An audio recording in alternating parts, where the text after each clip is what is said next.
La deuxième chose, je reviens sur ce que nous avons suivi dernièrement la chanson. Tu es le trouble qui me trouble.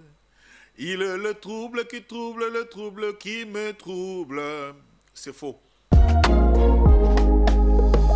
est le trouble qui me trouble.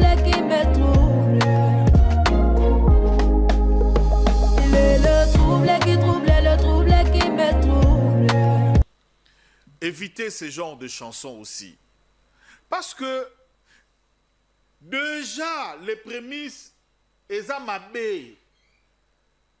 Dans les prémices, déjà, elles ont mabé. Et on présente Dieu comme un trouble. Dieu n'est pas un trouble. Même quand vous lisez la parole de Dieu, de la Genèse à l'Apocalypse, Dieu n'est pas présenté comme un trouble. Le mot trouble, qu'est-ce que cela veut dire? Je peux prendre pour vous. Donc, Dieu n'est pas présenté comme un trouble. Donc, il n'est ni trouble, il n'est ni confusion. Le trouble veut dire la confusion. Est-ce que Dieu est-il confusion? Non. Est-ce que Dieu est-il agitation?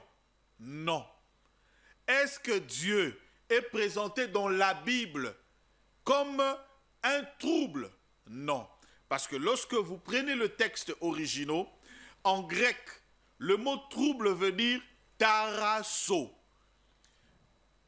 Tarasso. Et quand vous prenez ce mot en hébreu, ça veut dire ragaz ou encore rage, qui veut tout simplement dire que ça évoque ce qu'on appelle le désordre. Voilà le mot. La confusion, le désordre.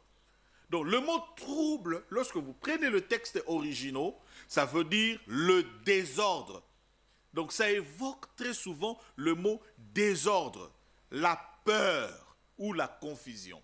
Et nulle part dans la Bible, Dieu peut se présenter comme un trouble. Non.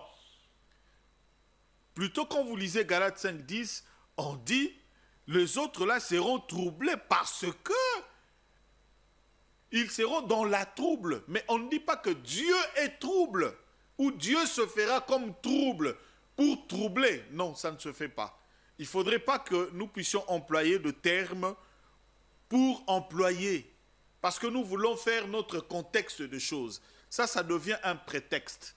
Donc Dieu ne peut pas être un trouble qui trouble, non. Au contraire, Dieu agit selon ses attributs. Parce que la Bible présente Dieu